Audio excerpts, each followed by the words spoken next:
अध्याय 111 बंदूक की गोली। यहाँ भी वैसा ही है, सुंदर लड़का। लियांग पेंग ने चंचल लहजे में टिप्पणी करने से पहले हंसते हुए कहा, वैसे मैं ईमानदारी से सोचता हूँ कि आपको उस बर्फ वाली लड़की के बारे में भूल जाना चाहिए और अपने लिए एक हॉट लड़की ढूंढनी चाहिए। क्या आपको नहीं लगता कि यह बेहतर है? चेन हे शर्मिंदगी से लाल हो गया और उसे लात मारते हुए कहा, भाड़ में जाओ यार। लियांग पेंग उदासीन शांगरुआन बिंगजू को देखने से पहले जोर से हंसा, जिसने उसके पिछले शब्दों पर किसी भी प्रकार की प्रतिक्रिया नहीं दी। उसने थोड़ा सिर हिलाया और इससे अधिक कुछ नहीं कहा। वह उसका विदाई अभिनंदन था। ठीक है, मुझे लगता है कि आपकी ओर से यह पहले से ही अच्छा है। लियांग पेंग ने अपना सिर हिलाया और बिना ये जाने कहा कि हंसना है या रोना है। अगर आपने मुझसे कुछ अच्छे शब्द कहे होते तो मुझे लगता कि आप वास्तव में मुझे गुप्त रूप से कोस रहे थे। बिना कुछ कहे लियांग पेंग घूमा और वापस उस बस की ओर चला गया जिससे वह उतरा था, जिसके अंदर 70 से 80 जीवित बचे लोग भी थे। 3 दिन पहले जब समूह को पता चला कि वे सभी एक ही रास्ते पर नहीं जाएंगे, तो बाइजीन और बाकी लोगों ने घोषणा की कि कुछ लोग दक्षिण की यात्रा करेंगे जबकि अन्य उत्तर की ओर जाएंगे। रुइलिन शहर के उत्तरी भाग में परिवार के साथ बचे लोग तुरंत खड़े हो गए और व्यक्त किया कि वे अपने परिवारों को खोजने के लिए लियांग पेंग का अनुसरण करना चाहते थे, जिनकी संख्या केवल 100 से कम थी। उनके परिवार जीवित थे या नहीं, यह अज्ञात था, लेकिन उम्मीदें बहुत अधिक नहीं थीं। जीवित बचे लोगों वाली बस के अलावा मांस, उत्परिवर्तित जानवर का मांस, चावल के दाने, नूडल्स, शुद्ध पानी और दूध जैसी कुछ छोटी विलासिता की आपूर्ति से भरी दूसरी बस ने भी अपने इंजन चालू कर दिए। मुख्य नेताओं में से एक के रूप में, जो पहले दिन से ही लगातार लड़ रहे थे और जिन्होंने बड़ी मात्रा में आपूर्ति प्राप्त की थी, लियांग पेंग को स्वाभाविक रूप से एक बड़ा हिस्सा लेने का अधिकार था और बाई जेमिन इतनी क्रूर नहीं थी कि वह उस व्यक्ति से सब कुछ ले ले जिसके साथ वह कंधे से कंधा मिलाकर लड़े थे। जल्द ही दोनों बसें रवाना हो गईं, एक पीछे और एक आगे, धीरे धीरे उत्तर दिशा की ओर बढ़ती गई। जैसे ही दोनों बसें उसकी दृष्टि से ओझल हो गईं, बाई जेमिन ने घोषणा की, हमें भी आगे बढ़ना शुरू कर देना चाहिए। हमें अभी बहुत काम करना है। बाकी लोग सहमत हो गए और जल्दी से सभी अपनी अपनी बसों में चढ़ गए। चेन ही कुछ छोड़कर, जो प्रस्थान करने से पहले कुछ सेकंड के लिए दूर तक देखता रहा। जल्द ही 8 बसों के इंजन चालू हो गए और अब छोटा कारवां विपरीत दिशा में आगे बढ़ना शुरू कर दिया, जहां से पिछली 2 बसें चली थीं, सीधे रुइलिन शहर के दक्षिण में जाने लगा। क्या बस नेता फिर कभी मिलेंगे, यह अभी भी अज्ञात था। इस नई दुनिया में ये जानना कठिन था कि क्या लोगों को किसी दिन दोबारा मिलने का अवसर मिलेगा। विश्वविद्यालय के पास की सड़कें पूरी तरह से अस्त व्यस्त थीं, दुर्घटनाग्रस्त कारों और टूटे हुए बिजली के खंभों के साथ साथ विभिन्न इमारतों का मलबा भी था। इसलिए आधे घंटे की सवारी के बाद भी बसें कुछ खास आगे नहीं बढ़ पाई थीं। कई मौकों पर समूह को रास्ते से कारों को हटाने जैसी बाधाओं को दूर करने के लिए इंजन बंद करना पड़ा। इसके लिए बाई जेमिन ने यह भी सुनिश्चित किया कि बचे लोगों के एक समूह को गैस टैंक खाली करने से पहले फू जुएफेग और बाकी लोगों के संरक्षण में बसों से उतार दिया जाए, जिससे बोतलें और गैलन ईंधन भर सकें। वर्तमान में कामकाज पूरी तरह ठप होने के कारण ईंधन भी भोजन जितनी ही मूल्यवान वस्तु है। ईंधन की एक बूंद कम होने का मतलब था कि एक बूंद ऐसी थी जिसे किसी भी तरह से पुनर्प्राप्त नहीं किया जा सकता था, और जबकि यह पहले से ही एक गैर नवीकरणीय ऊर्जा थी, दुनिया के अंत के करीब आने के साथ यह हजारों स्तरों तक खराब हो गई थी। लगभग 50 किलोमीटर दक्षिण की यात्रा करने के बाद 8 बसें 4 सुविधा स्टोर और एक बड़ी ट्रकिंग कंपनी के ठीक सामने सड़क के किनारे रुक गईं। कई जिंगी कांगलैंड, जो कुछ भी आपको उपयोगी लगता है या जो भविष्य में उपयोगी हो सकता है, उसे सुविधा स्टोर के अंदर इकट्ठा करने के लिए लोगों का एक समूह लें। बाई जेमिन ने फू जुएफेग और झोंग डे को जीवित बचे लोगों की सुरक्षा और बसों की सुरक्षा के लिए बाहर रहने के लिए कहने से पहले आदेश दिया। दोनों महिलाओं ने सिर हिलाया और जल्दी से काम सौंपने चली गईं। दूसरी ओर शांगरुआन बिंगजू, चेन हे और वू यीजुन की कंपनी में बाई जेमिन ट्रकिंग फर्म में यथासंभव बड़े कार्गो ट्रक की तलाश में गए जो इस नई दुनिया के लिए उपयुक्त हो। बसें लोगों के परिवहन के लिए अच्छी थीं, लेकिन वे निश्चित रूप से आपूर्ति ले जाने के लिए अच्छी नहीं थीं। इसके अलावा छत से लटके हुए सांप बहुत स्पष्ट थे और अवांछित ध्यान या परेशानी को आकर्षित कर सकते थे, जिसे आसानी से टाला जा सकता था। समूह ने लगभग आधे घंटे तक खोज की, क्योंकि वह स्थान वास्तव में बड़ा था, सभी प्रकार के ट्रकों के साथ टैंकर ट्रक, छोटे मालवाहक ट्रक, सीढ़ी ट्रक आदि। कभी कभी टोपी और छाती पर नाम टैग के साथ नीले कपड़े पहने लाशों के समूह दिखाई देते हैं, जो दर्शाता है कि जब सोल रिकॉर्ड पृथ्वी पर आया तो ये लोग काम पर थे और अपने शरीर में प्रवेश करने वाली मन की लहर का सामना नहीं कर सके, जिससे वे नासमझ उत्परिवर्तन में बदल गए। वह केवल सर्वत्र घूमना ही जानता था। इससे पहले कि ये लाशें बहुत करीब आ पाती, चेन ही ने अपने क्रॉसबो से बहुत अच्छा काम किया और उनमें से लगभग सभी को मार डाला। कुछ लोगों को जीवित छोड़ने का कारण ये था कि वे सभी सुंदर और आकर्षक वू यीजुन को ऊपर ले जाना चाहते थे, ताकि वह और अधिक शक्तिशाली बन सके और अपने कौशल का सही ढंग से उपयोग कर सके और पूरे समूह के लिए एक बड़ी संपत्ति बन सके। धीरे धीरे उसने जोबी को मार डाला, धीरे धीरे अपना स्तर बढ़ाया। पिछले 3 दिनों में शांगगुआनबिंग जू ने विश्वविद्यालय के चारों ओर अपना शिकार बनाया, जिससे उसे अपना स्तर 8 तक बढ़ाने में मदद मिली। हालांकि वह अभी भी कमजोर थी, वह पहले की तुलना में कई गुना अधिक शक्तिशाली थी और थोड़े से प्रयास और समय के साथ उसने वह पकड़ सकती है, या कम से कम इतना मजबूत हो सकती है कि बोझ न बने, जैसा कि उसने खुद से कहा था। यही चलेगा। बाय जैमिन ने संतुष्टि में सिर हिलाया जब वह पीछे एक विशाल बॉक्स के साथ एक विशाल मालवाहक ट्रक के सामने पहुंचा। बॉक्स न केवल 2 बड़े दरवाजों से मजबूती से बंद था, बल्कि सामने एक शक्तिशाली बम्पर था जो सड़क पर आने वाले ज़ोंबी के लगातार प्रभाव को झेलने में सक्षम था। हालांकि इसमें कुछ बदलाव और संशोधन करना पड़ा ताकि यह बसों की तरह प्रसारित हो सके। अस्थायी रूप से यह डोनफेंग ट्रक इस जगह पर सबसे अच्छा था। जब वे वहां थे, अचानक बाहर से गोली चलने की आवाज आई और सभी के चेहरे अचानक बदल गए। टकराना, धत्तेरी की, बाय जेमिन ने शाप दिया और बवंडर की तरह बाहर निकलने की ओर दौड़ पड़ी। जाहिर है कुछ तो चल रहा था। यदि जिन लोगों का वह पालन पोषण कर रहा था उनमें से एक की मृत्यु तब हो गई जब वे अभी पूरी तरह से विकसित नहीं हुए थे, तो यह उसके लिए बहुत बड़ी क्षति होगी। विशेषकर कांग लैन। उसका कम उपचार कौशल कुछ ऐसा था जिसकी बाय जेमिन को आवश्यकता थी, क्योंकि भले ही वह मजबूत था, मौत की लड़ाई में वह अच्छी तरह से जानता था कि चोटें अपरिहार्य होंगी। शांगगुआनबिंग जू और बाकी लोग तेजी से पीछे से आए। अध्याय 112 यांग पेई। एक बंगले की तीसरी मंजिल पर 15 से अधिक लोगों का एक समूह चुपचाप जमा था। उनमें से कुछ बस नीचे बैठे थे, अन्य दीवार के सहारे झुके हुए थे और उनमें से 2 खिड़की के पास झुककर दूरबीन से दूर की ओर देख रहे थे। सबसे आश्चर्य की बात यह थी कि हालांकि समूह के पास स्पष्ट रूप से कोई विशेष प्रशिक्षण नहीं था, उनमें से 5 के पास टाइप 54 पिस्तौलें थीं, जिनमें से प्रत्येक में 15 राउंड गोला बारूद था। बाकियों के पास चमगादड़, स्टील पाइप, तरबूज काटने वाले चाकू, छुरी और अन्य हाथापाई हथियार थे। लगभग 15 मिनट हो गए, लेकिन जो लोग अंदर गए थे वे बाहर नहीं आए। एक दाढ़ी वाले हटे कट्टे आदमी ने काम कर रहे जीवित बचे लोगों के समूह से नजरें हटाए बिना इशारा किया। उसके बगल वाले दूसरे व्यक्ति ने दूरबीन को बसों की ओर घुमाया और घबराहट के साथ कहा, फिर भी ये समूह निश्चित रूप से सरल नहीं है। उन डरावने दिखने वाले सांपों का उन्होंने शिकार किया था और बसों को ऐसी सामग्री से संशोधित किया गया था जो मैं कर सकता था। यहां से मत पहचानो। दाढ़ी वाले आदमी ने हंसने से पहले अपने होठों को चाटा और फुसफुसाया, वे सरल नहीं हो सकते हैं, लेकिन क्या वे गोली से बच सकते हैं? याद रखें, बॉस यांग इस बार हमारे साथ आए थे। इसके अलावा मैंने 1 सप्ताह से अधिक समय से किसी सुंदरी को नहीं छुआ है और मैं पहले से ही थोड़ा अधीर हो रहा हूं। क्या तुम वही नहीं हो, लुओ चेंग? लुओ चेंग झिझके लेकिन अंत में चुप रहे।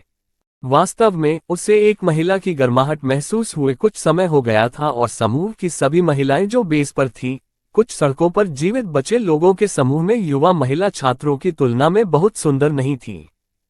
दूर जहां तक सुंदर लोगों की बात है, वे सभी समूह के नेताओं के थे, इसलिए उनके जैसे छोटे बदमाशों को कभी भी उनके साथ मौका नहीं मिलेगा जब तक कि वे अगले पल मरने के लिए तैयार न हों। अचानक दरवाजा खुला और लगभग 24 साल का एक युवक, जिसने गुंडों की तरह कपड़े पहने थे, कमरे में प्रवेश किया और सभी को एक पल के लिए चुप करा दिया, इससे पहले कि वे सभी खड़े हो गए। बॉस यांग, बॉस यांग। उन्हें। यांग पेई ने लापरवाही से सिर हिलाया और खिड़की के पास जाने से पहले उसने लापरवाही से गम का एक टुकड़ा चबाया और मोटे तौर पर एक दूरबीन पकड़ ली। दाढ़ी वाले आदमी झांग हू ने थोड़ी सी भी नाराजगी दिखाने की हिम्मत नहीं की और चुपचाप खड़ा रहा और उसने दूर से यांग पेई को देखा। 1 या 2 मिनट के बाद यांग पेई ने दूरबीन को मोटे आदमी पर फेंक दिया और मुस्कुराहट के साथ कहा, जो मुस्कुराहट नहीं थी, मैंने बस वहां कुछ छोटी सुंदरियां देखी जो मुझे पसंद है। उन्हें लेने के बाद और दूसरों को अन्य मालिकों के लिए छोड़ने के बाद आप लोग आनंद ले सकते हैं। छोटा समूह तुरंत उत्साहित हो गया और सभी की आंखों में चमक आ गई। भले ही दूसरे समूह में 300 से अधिक लोग थे, लेकिन उन्होंने अपने पास कोई आग्नेयास्त्र नहीं देखा था, इसलिए वे चिंतित नहीं थे। एक टाइप 54 पिस्तौल दर्जनों लोगों को रोकने के लिए पर्याप्त थी और उनमें से 5 निश्चित रूप से कुछ 100 लोगों को रोकने के लिए पर्याप्त थी।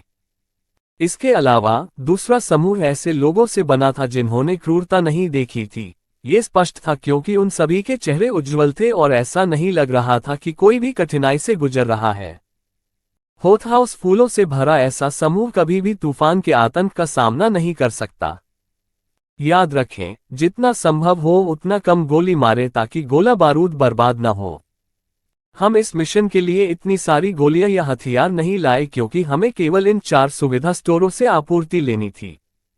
बाहर निकलने की ओर चलने से पहले यांग पेई ने भौंकते हुए कहा, अगर कोई हरकत करता है, जंगली हो जाता है या बात नहीं मानता है, तो दूसरों को चेतावनी देने के लिए उन्हें मार डालो कि हम आसपास नहीं खेल रहे हैं।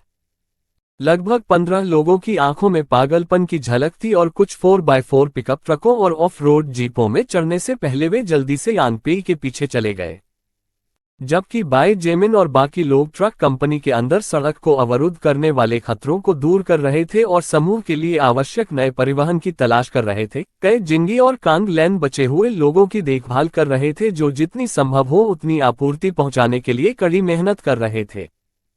प्रवेश। यहां तक कि सिगरेट के छोटे पैकेटों को भी नहीं बख्शा गया और उन्हें भी हटा दिया गया।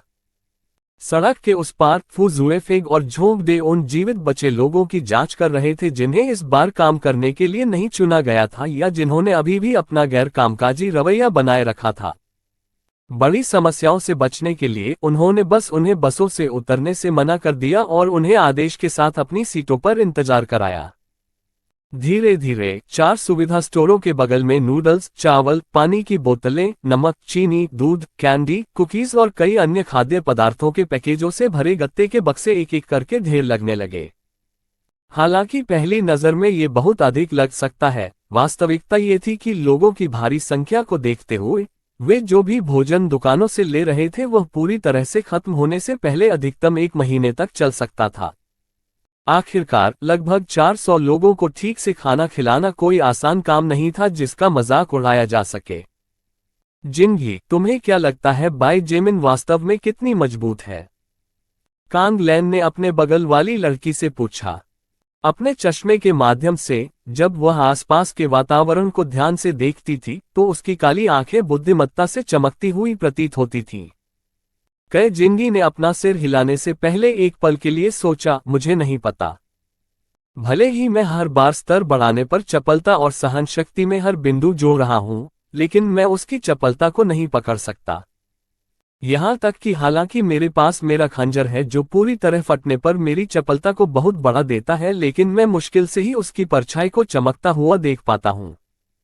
बाय जेमिन के नक्शे कदम पर चलने का फैसला करने के बाद दोनों लड़कियां एक दूसरे के करीब आ गईं। जब वे अभी भी विश्वविद्यालय में थे तो वे अक्सर अपने स्तर को बढ़ाने और अपनी ताकत में सुधार करने के लिए ज़ोंबी और कुछ अन्य प्राणियों का शिकार करने जाते थे, जिससे उनके बीच साहचर्य का एक मजबूत बंधन बनता था।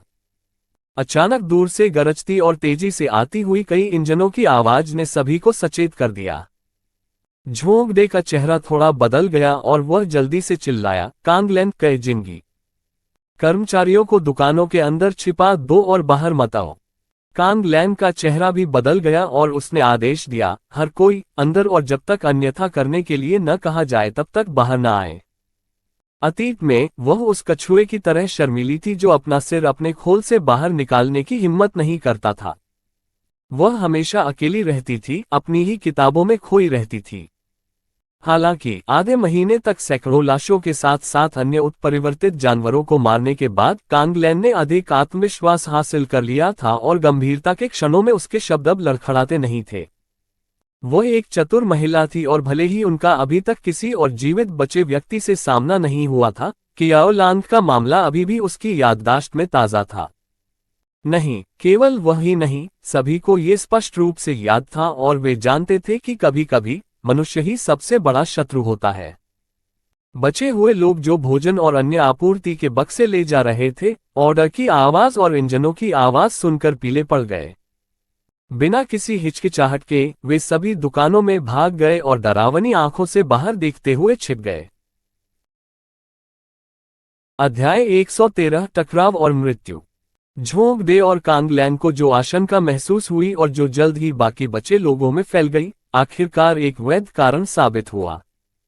4 4x4 पिकअप ट्रक और उसके बाद 2 संशोधित जीपें शोर मचाने से पहले पूरी गति से दौड़ी, आगे और पीछे रुक गईं, जिससे बसों का रास्ता अवरुद्ध हो गया ताकि उनका बचना मुश्किल हो जाए।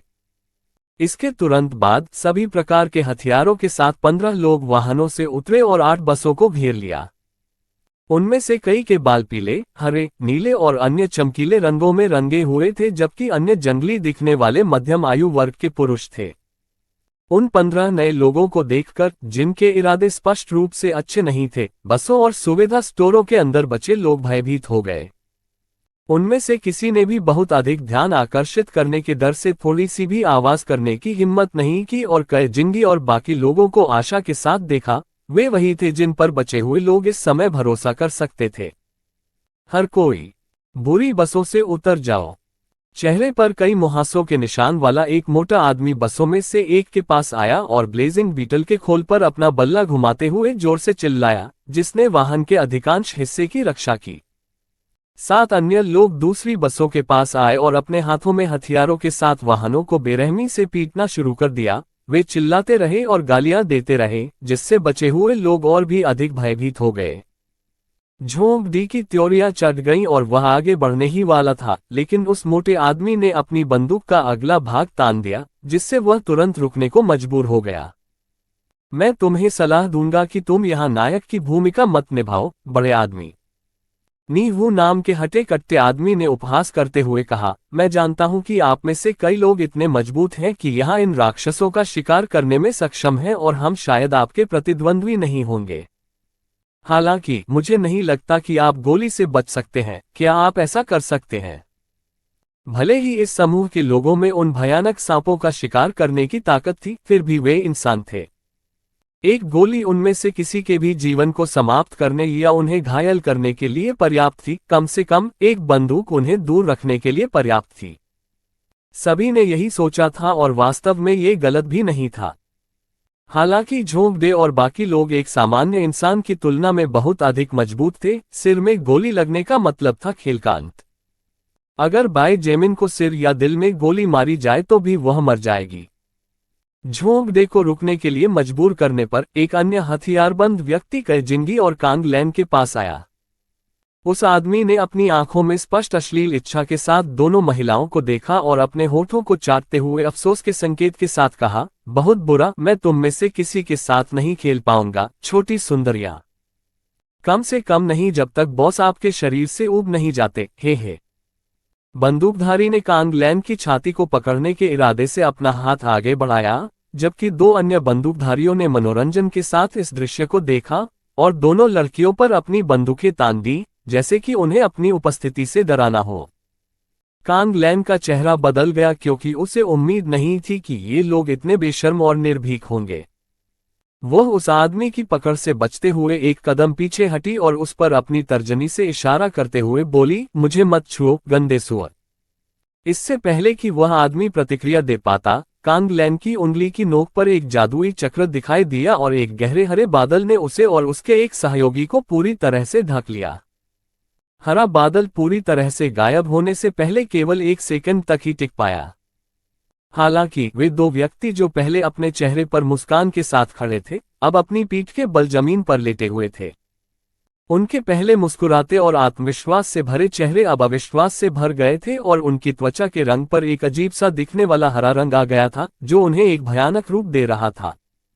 वह आदमी, जो सौभाग्य से 1 या 2 मीटर पीछे था और कांग लैन के जादुई कौशल की सीमा से बाहर निकलने में कामयाब रहा, चादर की तरह पीला पड़ गया और अपनी बंदूक उठाई, कुतिया। ये देखकर कई जिंगी तुरंत आगे बढ़ी और कांग लैन को जमीन पर धकेल दिया। कुछ ही सेकंड बाद एक विस्फोट हुआ जिसकी गूंज हर जगह सुनाई दी। बस के अंदर जीवित बचे लोग डर के मारे चिल्लाने लगे और कांग लैन का चेहरा डर से पीला पड़ गया, जैसे कि कई जिंगी की त्वरित प्रतिक्रिया के कारण वह मर गई होती। ओह! काय जिंगी ने भौहें चढ़ा ली और आंखों में दर्द के साथ अपने बाएं हाथ की ओर देखा। हालांकि वह एक घातक चोट से बचने में कामयाब रही थी और कांग लैन को बचा लिया था, फिर भी गोली उसके बाएं हाथ पर लगी और उसे बगल से छेद कर दिया। बंदूकधारी ने गोली चलाने की तैयारी करते हुए फिर से निशाना साधा। हालांकि उसे पूरी तरह से अविश्वास हुआ, उसके सीने में तेज दर्द महसूस हुआ जिसने उसे अपनी हरकतें रोकने के लिए मजबूर कर दिया। वहां उसने देखा कि एक कमजोर दिखने वाला हाथ चाकू पकड़े हुए है, जो सीधे उसके दिल में घुस रहा है। घबराहट से भरी बड़ी बड़ी आंखों के साथ बंदूकधारी ने अपना सिर उठाया और देखा कि किसी अज्ञात क्षण में माचिस की तीली जितना पतला चश्मा पहने एक युवक प्रकट हुआ था। एक क्षण बाद ही उस आदमी की आंखों से ओझल हो गए और वह धड़ाम से पीछे की ओर गिर पड़ा। निस्संदेह ये व्यक्ति बिल्कुल फू जुएफेक था, जो परेशानी देखते ही अपने स्तर 5 चुपके कौशल से छिप गया था। फू जुएफेग ने गहरी सांस ली और अपनी पहली मानव हत्या को जटिल आंखों से देखा। हालांकि वह जानता था कि यह अंततः घटित होगा क्योंकि उसने बाई जेमिन का अनुसरण करने का निर्णय लिया था। ये जानकर अजीब लगा कि उसके एक बार निर्दोष हाथों में अब एक व्यक्ति का जीवन था और उसकी अपनी आत्मिक शक्ति में दूसरे इंसान की आत्मिक शक्ति समाहित थी। घटनाएं कुछ ही सेकंड में घट गईं और अन्य लोग प्रतिक्रिया भी नहीं कर सके, जबकि उनमें से 3 पहले ही दुश्मन के हाथों मारे जा चुके थे। छोटे कमीने, हट्टा कट्टा आदमी नी हू, जो झोंगडे को निशाना बना रहा था, अपने डर को दूर करने के लिए चिल्लाया और लगातार 2 गोलियां चलाने से पहले अपनी बंदूक से निशाना साधा। हालांकि नीहू इतनी डरी हुई थी कि दोनों शॉट बुरी तरह चूक गए। इससे पहले कि तीसरी गोली चलाई जाती, झोंगडे ने अपना पावर बूस्ट कौशल सक्रिय किया और आगे बढ़ गया। भाड़ में जाओ! टकराना! 50 से अधिक स्ट्रेंथ पॉइंट वाले जोरदार मुक्के से नीहू का सिर मांस के पेस्ट में धंस गया और उसका शरीर जोर से जमीन से टकराया। 5 सेकंड से भी कम समय में 5 में से 4 बंदूकधारी 4 छात्रों के एक समूह के हाथों मारे गए, जिनमें 2 सप्ताह पहले एक भी प्रकार की 54 पिस्तौल का विरोध करने का साहस भी नहीं था। जब उन्हें लगा कि उनका पलड़ा भारी है और वे जवाबी हमला शुरू करने वाले हैं, तभी एक पिकअप ट्रक के अंदर से एक आलसी, अहंकारी आवाज आई। वास्तव में बकवास। 4 भरी हुई बंदूकें और वे कुछ बच्चों को नियंत्रित नहीं कर सकते। बेहतर होगा कि वे मर जाएं या ये बूढ़ा आदमी उनकी गांड में तब तक छड़ी ठूंसता रहेगा जब तक वे खच्चरों की तरह चिल्लाने न लगें। यांग पे छिदे हुए कान और रंगे हुए लाल बालों के साथ आलस्य से चल रहे थे और जमीन पर पड़ी बंदूकों को देख रहे थे। जब तक हथियार थे, बंदूकधारियों की मौत कोई समस्या नहीं थी। बेस पर सैकड़ों नहीं तो दर्जनों लोग थे जो हथियार दिए जाने पर लड़ने को तैयार थे। अध्याय 114 सम्मन। छोटी सुंदरता, तुम निश्चित रूप से खतरनाक हो। यांग पेई ने बाकियों को नजरअंदाज करते हुए कांग लैन की ओर देखा और उसके शरीर को ऊपर से नीचे तक स्कैन करते हुए कहा, कैसा रहेगा कि तुम मेरी महिला बन जाओ? मैं न केवल आपका सम्मान करूंगा, बल्कि आपको महत्वपूर्ण निर्णयों में भाग लेने का भी अधिकार होगा। आपका मजबूत पक्ष। उत्तर की प्रतीक्षा किए बिना उसने कई जिंगी की ओर देखा और सिर हिलाया। आप काफी तेज लगती हैं और आपकी प्रतिक्रिया अच्छी है। आप भी मेरी हो सकती हैं। क्या आप पागल हैं? झोंगडे इतनी बकवास से थककर भौंकने लगा और पूरे घटनाक्रम को खत्म करने के इरादे से अचानक आगे बढ़ गया। उसकी विस्फोटक शक्ति के कारण उसके पैरों के नीचे की जमीन थोड़ी सी दरक गई और उसके पैरों की ताकत का फायदा उठाकर उसकी गति एक पल के लिए फट गई। यांग पेई ने कुछ अजीब शब्द बुदबुदाते हुए फुसफुसाया और तेजी से पीछे हट गई। एक सेकंड बाद उसके सामने जमीन पर दो जादुई छल्ले दिखाई दिए और प्रकाश की चमक में दो प्राणी बाहर आ गए। एक जंगली दिखने वाला भूरा भालू था जो अपने 4 पैरों पर भी 2 मीटर से अधिक लंबा था। उसकी आंखें खून से लाल थीं और उसके अगले पंजे विशेष रूप से भयानक लग रहे थे, मानो यह एक झटके से चट्टान को कुचल सकता है। दूसरा एक सफेद भेड़िया था जिसका फर बर्फ की तरह शुद्ध था, सिवाय इसके कि उसकी नाक पर काले धब्बे थे। उसकी आंखें भालू की तरह खून से लाल थीं और उसके दांत रेजर ब्लेड की तरह तेज थे, जिससे यह भ्रम होता था कि वह किसी भी बचाव को भेदने में सक्षम है। जब झोंगडे ने 2 जानवरों को देखा तो वह आश्चर्यचकित रह गया, लेकिन क्योंकि वह हमले के बीच में था और उसके पास रुकने का कोई रास्ता नहीं था, इसलिए वह और अधिक ताकत से फटा और दोनों मुट्ठियों से आगे की ओर जोरदार मुक्का मारा। भूरे भालू ने भयंकर दहाड़ लगाए और अपने पूरे वजन के साथ नीचे गिरने से पहले अपने पिछले पैरों पर खड़ा हो गया। बूम! जब झोंगडे की 2 मुट्ठियां भूरे भालू के सामने के दोनों पंजों से जुड़ी तो संघर्ष के विजेता का फैसला होने से पहले एक छोटा सा विस्फोट हुआ। हालांकि झोंगडे पहले ही 16 के स्तर पर पहुंच चुका था और उसकी ताकत अतीत की तुलना में अतुलनीय थी, फिर भी वह यांग पेई के बुलावे से थोड़ा नीचे था। आखिरकार अपना संतुलन वापस पाने से पहले उसे 5 कदम पीछे हटने के लिए मजबूर होना पड़ा और उसने भूरे भालू को आश्चर्य से देखा। हालांकि भूरे भालू ने उसे सोचने के लिए ज्यादा समय नहीं दिया, क्योंकि वह तुरंत आगे बढ़ा और फिर से हमला कर दिया। धत्तेरी की! झोंगडी ने अपने दांत पीस लिए और भूरे भालू के खिलाफ लड़ना शुरू कर दिया, हमला करने के लिए अपनी मुट्ठियों और पैरों का इस्तेमाल करते हुए भयंकर हाथापाई की। झपट्टा मारना! अचानक यांग पेई के पीछे की हवा थोड़ी हिली और फू जुएफेग अपने चाकू के साथ अभी भी खून से सना हुआ दिखाई दिया। अब चूंकि वह पहले ही एक बार हत्या कर चुका था और परिस्थितियों को देखते हुए उसे गिनती में एक और हत्या जोड़ने में कोई आपत्ति नहीं थी। हालांकि भेड़िया अचानक चिल्लाया और उसकी दिशा में देखने लगा, क्योंकि उसकी नाक के बराबर की गति से आगे बढ़ने से पहले हिल रही थी। यदि फू जुएफेग ने अपना हमला जारी रखा तो भेड़िया उसे घायल करने में सक्षम होगा, और जबकि यह सच है कि यांग पेई प्रमुख प्रस्तावक था, जिसका मतलब था कि उसकी मृत्यु ने सम्मन के गायब होने को चिन्हित किया, फू जुएफेग के पास कोई वास्तविक युद्ध का अनुभव और डर नहीं था। पीड़ा और मृत्यु अभी भी मौजूद थी। कोई अन्य विकल्प न होने पर उसने अपना हमला रोक दिया और जल्दी से बुलाए गए भेड़िए से लड़ना शुरू कर दिया। दोनों तेज थे, लगातार पलके झपकाते हुए फायदा उठाने की कोशिश कर रहे थे। हालांकि फू जुएफेग बस एक पायदान तेज था, जिसने उसे सफेद भेड़िए के क्रूर जानवर के खिलाफ हारने की अनुमति नहीं दी। इससे पहले कि यांग पेई कुछ कह पाती, कई जिंगी ने अपने दांत पीस लिए और उसकी खून बह रही बांह के दर्द को नजरअंदाज कर दिया। अपने दाहिने हाथ में एगार्थ डैगर को मजबूती से पकड़कर वह केवल 2 सेकंड में उसके सामने आ गई और बेरहमी से उसके दिल में वार कर दिया।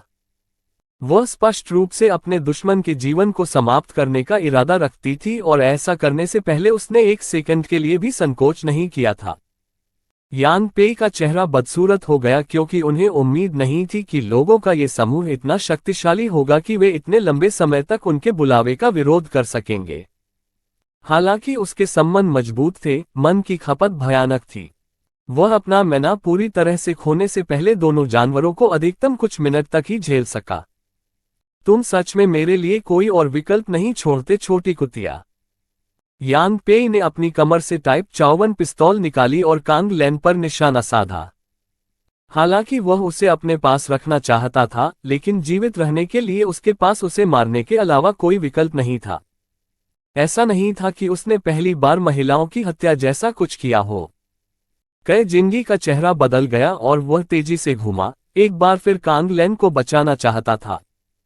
हालांकि उसकी चपलता बहुत अधिक थी, उसके पास वहां पहुंचने का समय नहीं था। टकराना! बंदूक की गोली की आवाज गूंज उठी और कई जिंगी का चेहरा पीला पड़ गया, मानो उसने दिन के उजाले में कोई भूत देखा हो। वह जानती थी कि मूल्य के संदर्भ में कांग लेन बाय जेमिन के लिए सबसे महत्वपूर्ण थी, क्योंकि उसके पास ठीक करने की क्षमता थी। अगर उसे कुछ हो गया तो कौन जानता था कि जब वह वापस आएगा तो वह कैसी प्रतिक्रिया देगा। हालांकि जो हुआ वह और भी आश्चर्यजनक था। कांगलैन के ठीक सामने, जो चादर की तरह पीली थी, बर्फ की एक दीवार खड़ी हो गई। कम कैलिबर की गोली दीवार से टकराए और एक छोटा सा सफेद निशान छोड़ गई। बिना कुछ और करने में सक्षम होने के बाद वह धड़ाम से जमीन पर गिर गई। भाग्यशाली, कांगलैन डर कर जमीन पर बैठने से पहले बुदबुदाया। वह अब सीधी खड़ी नहीं हो सकती थी। कई जिंगी ने भी राहत की सांस ली और अनजाने में आराम किया, जिससे उसके बाएं हाथ में दर्द कई गुना बढ़ गया। जब यान पेई ने बर्फ की दीवार देखी तो उनका चेहरा पूरी तरह से बदल गया और उन्हें एहसास हुआ कि गोलियों की आवाज ने निश्चित रूप से उन लोगों को सतर्क कर दिया है जो अभी भी अंदर थे। उसने सोचा था कि बाहर के लोग असली सौदागर थे, लेकिन जब उसने देखा कि बर्फ की दीवार कितनी सख्त थी तो वह ये जानकर घबरा गया कि शायद उसने गलती की है। जल्दी से उसने अपनी सुरक्षा के लिए अपने संबंध को वापस आने का आदेश दिया। हालांकि झोंक दे और फूजुफेग उसे वह सब कैसे करने दे सकते थे जो वह चाहता था। अब तुम सच में मर चुके हो, कुतिया के बेटे, झोंक दे चिल्लाया और भूरे भालू को अपनी जगह पर रहने के लिए मजबूर किया, उसे अपने मालिक की मदद करने के लिए जाने नहीं दिया। फूजुफेग ने सफेद भेड़िए के साथ भी ऐसा ही किया। इस प्रक्रिया में उसे कुछ खरोंचें आई, लेकिन वह दृढ़ता से सहता रहा। जब झोंक दे भूरे भालू से लड़ रहा था, अचानक जमीन पर एक जादुई चक्र दिखाई दिया और एक मिट्टी का ढेर ऊपर उठ गया। स्पाइक की नोक ने भालू के शरीर को छेद दिया और उसे जमीन से 2 मीटर ऊपर हवा में उठा दिया, इससे पहले कि जानवर ने दर्द की दहाड़ निकाली और गायब हो गया जैसे कि वह कभी वहां नहीं था। दूसरी ओर हवा ने सीटी बजाए और 2 मन तीरों ने सफेद भेड़िए को मारा जो फूजुफेग से उलझा हुआ था। भेड़िया दर्द से कराह उठा और भूरे भालू के शरीर की तरह हवा के गुब्बारे की तरह फट गया और इस दुनिया से गायब हो गया। दोनों संबंध खुद यान पेई से जुड़े थे, इसलिए मारे जाने के बाद उन्हें भी कड़ी प्रतिक्रिया का सामना करना पड़ा और 2 कौर ताज़ा खून के साथ खांसना पड़ा। अध्याय 115 4 बिग बॉस कैंप भाग 1। यान पेई थोड़ा लड़खड़ाया और अपने कौशल के झटके के कारण उसका चेहरा पीला पड़ गया। उनका फर्स्ट ऑर्डर समनिंग कौशल स्तर 2 शक्तिशाली था, इतना शक्तिशाली कि वह एक ही समय में कई विकसित लोगों से मुकाबला कर सके। यह इस बात से स्पष्ट था कि कैसे वह अकेले ही 3 लोगों के समूह से लड़ने में सक्षम था। समन ने उसे वर्तमान में 2 प्राणियों को बुलाने की अनुमति दी, जिनका स्तर उसके समान था। हर 5 सेकंड में प्रति समन 1 मन की खपत होती थी। इसलिए यह एक ऐसा कौशल था जिसे यान पेई लंबे समय तक, अधिकतम 1 या 2 मिनट तक सक्रिय नहीं रख सकते थे, लेकिन यह समय उसके लिए अपने अधिकांश शत्रुओं को मारने के लिए पर्याप्त था, जैसा कि उसने आज तक किया था। हालांकि उनका कौशल दोधारी तलवार था, क्योंकि जब उनका एक संबंध पूरी तरह से खत्म हो जाता था तो उन्हें परिणाम के रूप में शेष क्षति प्राप्त होती थी, जैसा अभी हुआ था। यान पेई ने सुविधा के अंदर से 2 महिलाओं और 1 पुरुष को क्रॉसबो के साथ आते देखा। हालांकि महिलाएं अविश्वसनीय रूप से सुंदर थीं, यान पेई पहले की तरह मजाक करने के मूड में नहीं थी। लेकिन वह बेहद भयभीत था। तभी उसके ठीक पीछे से एक आवाज आई, जिन गई, क्या तुम ठीक हो? जैसे ही वह जल्दी से पलटा, ये देखकर चौंक गया कि किसी बिंदु पर उसने ध्यान नहीं दिया। लगभग 20 साल का एक युवक कुछ मीटर की दूरी पर दिखाई दिया था। मैं ठीक हूँ, धन्यवाद। कई जिंगी ने सिर हिलाया और बस की एक सीढ़ी पर आराम से बैठने के लिए बाई जेमिन की मदद स्वीकार की। हालांकि बसों के आसपास अभी भी 10 या 11 गुंडे मौजूद थे, लेकिन उनके पास केवल धारदार हथियार थे और उनके पास कुछ भी करने की शक्ति नहीं थी। भले ही उनमें से कुछ विकसित हो गए थे, वे अधिकतम 2 या 3 स्तर के ही थे और उनमें कोई प्रहार करने की क्षमता नहीं थी, इसलिए पिछली लड़ाई में वे केवल बगल से ही देख सकते थे। जब बाई जेमिन कई जिंगी के साथ पहुंची तो वे सभी पीले चेहरे के साथ पीछे हट गए और कुछ भी कहने की हिम्मत नहीं की।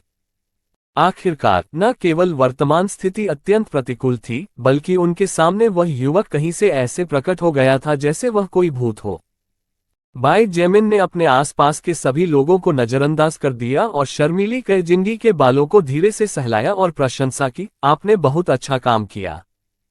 हालांकि उसने घटनाओं को घटित होते नहीं देखा था, फिर भी वह इतना चतुर था कि उसने यह अनुमान लगा लिया कि उसके बगल वाली लड़की किसी कमजोर व्यक्ति की रक्षा करने के लिए घायल हुई थी।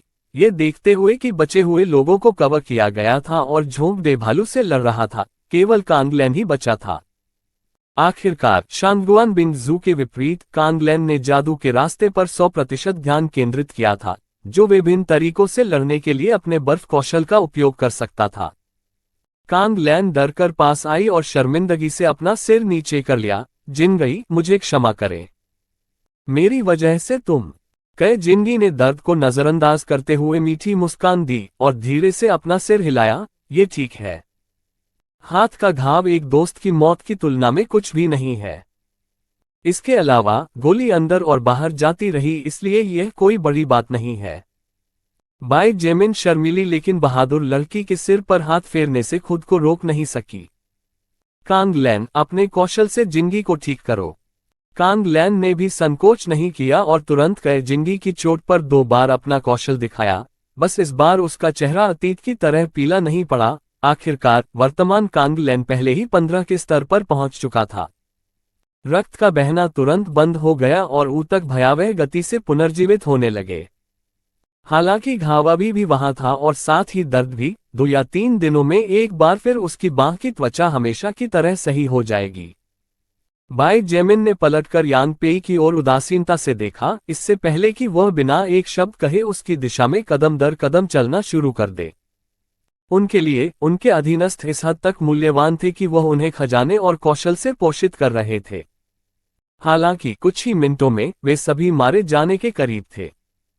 हालांकि अनुभव हासिल करने के लिए इस तरह जीवन और मृत्यु की लड़ाई का अनुभव करना उनके लिए अच्छा था। अगर उनमें से सिर्फ एक भी मारा जाता तो ये बाई जेमिन के लिए बहुत बड़ी क्षति होती। विशेषकर कांग लैन, अब भी उसने किसी दूसरे व्यक्ति को उसके जैसा उपचार कौशल प्राप्त करते हुए और एक सामान्य व्यक्ति की तुलना में इतने उच्च जादू और मन आंकड़े के साथ नहीं देखा था।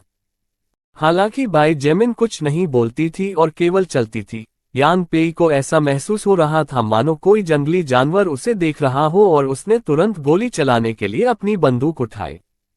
इसका कारण ये था कि सम्मन समाप्त होने के 10 मिनट बाद तक उसका सम्मन कौशल दोबारा सक्रिय नहीं हो सका था। हालांकि इससे पहले कि वह ट्रिगर दबा पाता, हवा चल गई और उसके हाथ में मौजूद बंदूक एक तीर से उड़ गई। जब यांग पेई डरकर पीछे हट गया तो उसने देखा कि क्रॉसबो वाला युवक उसे उदासीनता से देख रहा है। जैसे ही युवा गुंडा फिर से आगे देखने वाला था, एक हाथ ने पूरी गति से गोली चलाई और धीरे धीरे उसे जमीन से उठाने से पहले उसके गले को पकड़ लिया। बी बास्टर्ड। अपनी पूरी ताकत से संघर्ष करते हुए वह मुश्किल से उन शब्दों को अपने दांतों के बीच दबा सका। यांग पेई की मुठ्ठियां और लातें बाई जेमिन के शरीर पर जोर से लगीं, जिससे छोटे छोटे धमाके हुए। हालांकि युवा बदमाश के आतंक के कारण, उसके किसी भी वार के कारण उसके दुश्मन की अभिव्यक्ति किसी भी तरह से नहीं बदली। उसकी पकड़ से मुक्त होने की बात तो दूर की बात है। अचानक बाई जेमिन ने बिना किसी चेतावनी के 2 बार लात मारी और हड्डियों के टूटने की आवाज हर जगह गूंज उठी और उसके बाद एक दर्दनाक घुटी हुई चीख सुनाई दी। गिरना। यांग पेई का शरीर लापरवाही से जमीन पर गिर गया था और युवा पंख दर्द से कराह रहा था क्योंकि वह अपने पैरों को एक असंभव कोण पर मुड़ा हुआ देखकर चिल्ला रहा था। चिंता मत करो, मैं जल्द ही आपका मनोरंजन करना जारी रखूंगा। बाई जेमिन ने मुक्का मारकर उसे आसानी से गिराने से पहले पहली बार बात की। अपने सम्मन कौशल के बिना यांग पेई बाई जेमिन के सामने बिल्कुल बेकार था। वास्तव में दोनों पक्षों के बीच शक्ति में अंतर के कारण उनके कौशल से भी अंतर ध्यान देने योग्य नहीं होगा। बाई जेमिन ने गिरोह के लगभग 11 सदस्यों को ब्लेड वाले हथियारों के साथ देखा और टाइप 54 पिस्तौल उठाई जो पहले यांग पेई की थी। अब हर कोई अपने घुटनों पर है। बंदूक आगे की ओर करते हुए उसने गहरी आवाज में आदेश दिया। कांग लैन, फू जुएफेंग, झोंक दे और यहां तक कि कई जिंगी ने अन्य 4 बंदूकें उठा ली थीं और दुश्मनों पर निशाना साधा था। उन चारों ने पहले ही मनुष्यों को मार डाला था और देखा था कि अगर समय पर मदद नहीं मिलती तो वे सभी मर सकते थे। इससे उन्हें और भी अधिक विश्वास हो गया कि वे जो कर रहे थे वह सही काम था। बंदूकों से निशाना बनाए जाने पर गिरोह के 11 सदस्यों के पास आज्ञाकारी रूप से घुटने टेकने के अलावा कोई विकल्प नहीं था, ये देखने के लिए कि उन्हें किस तरह का उपचार मिलेगा। बाई जेमिन ने मुंडासिर वाले एक अधेड़ उम्र के व्यक्ति को देखा और उदासीनता से पूछा, आप कौन हैं? आपने हमें क्यों निशाना बनाया? आप कहां से आए हैं? पेई, क्या तुम चाहते हो कि मैं बात करूं और दूसरों पर व्यंग्य करूं? भूल जाओ छोटी कुतिया। अधेड़ उम्र के व्यक्ति ने जमीन पर थूक दिया और उसकी ओर उपेक्षापूर्वक देखा। अध्याय 116 4 बिग बॉस कैंप भाग 2 अंतिम। वो यूजिन उस अधेड़ उम्र के व्यक्ति को देखने से खुद को रोक नहीं सका जिसने सहानुभूति के संकेत के साथ उन शब्दों का उच्चारण किया था। ये सिर्फ वह नहीं थी, व्यवहारिक रूप से उपस्थित प्रत्येक उत्तरजीवी जानता था कि बाई जेमिन किसी भी तरह से संत नहीं थी। बाई जेमिन ने सीधे गंजे आदमी की आंख में देखने से पहले एक सेकंड के लिए जमीन पर पड़े कफ को देखा।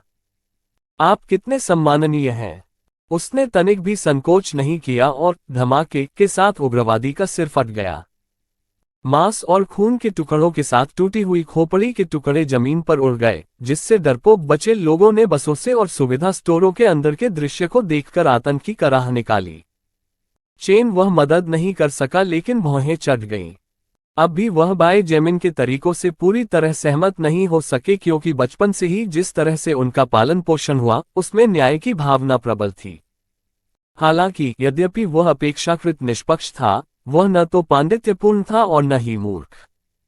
चून की सर्वनाश से पहले ही वह जानता था कि समाज सड़ चुका है।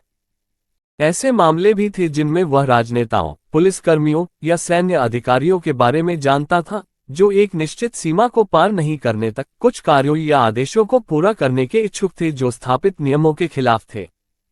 उग्रवादी की मौत देखकर गिरोह के बाकी सदस्य सदमे में आ गए और अपने सामने उस युवक को एक नई नज़र से देखने से खुद को नहीं रोक सके। हालांकि वह केवल 20 वर्ष का था, लेकिन जब उसने ट्रिगर दबाया तो उसने पलकें भी नहीं झपकाई थी।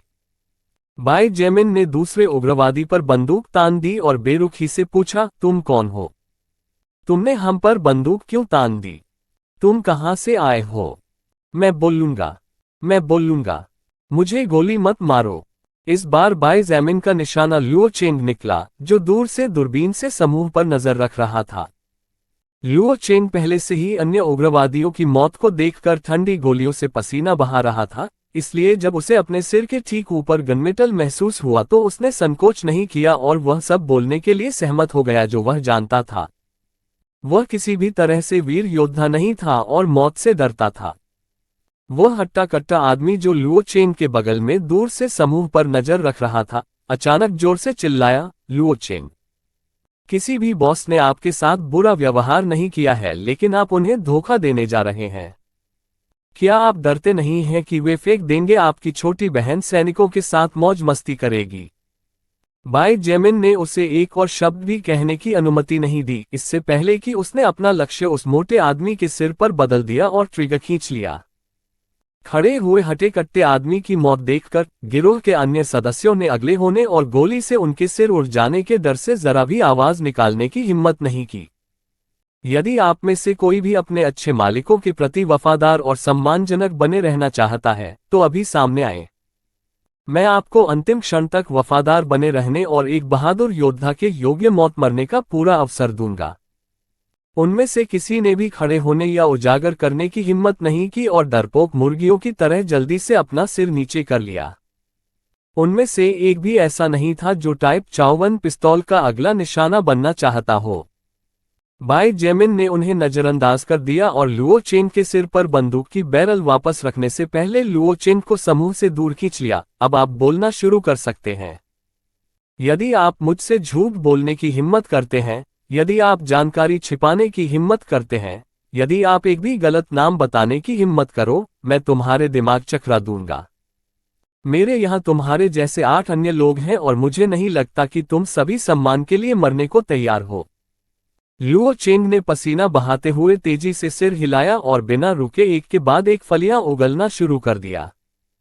हालांकि वह अपनी छोटी बहन के भविष्य के बारे में चिंतित था, उसे पहले उसकी रक्षा के लिए जीवित रहना था, अन्यथा कुछ भी समझ में नहीं आएगा। अब जबकि उसका जीवन किसी और के हाथों में था, उसे दूसरे व्यक्ति के खेल के नियमों के अनुरूप ढलना पड़ा। अब दुनिया इसी तरह काम करती है। लुओ चेंग और बाकी लोग 4 बिग बॉसेस कैंप नामक गिरोह का हिस्सा थे। सर्वनाश की शुरुआत में बहुत सारे ज़ोंबी थे और हर जगह अराजकता फैल गई थी जब लोगों के पालतू जानवर अचानक अपने मालिकों पर हमला करने लगे और उन सभी को मारना शुरू कर दिया। ज़ोंबी गोलियों से नहीं डरते थे और दर्द का मतलब नहीं जानते थे, जबकि कई विकसित जानवर और भी अधिक भयानक थे क्योंकि कई गोलियों के प्रति अप्रभावित थे, विश्वास से परे क्रूर थे और स्वभाव से आक्रामक थे। ज़ोंबी और विकसित जानवरों की तुलना में सामान्य मनुष्य बहुत कमजोर थे।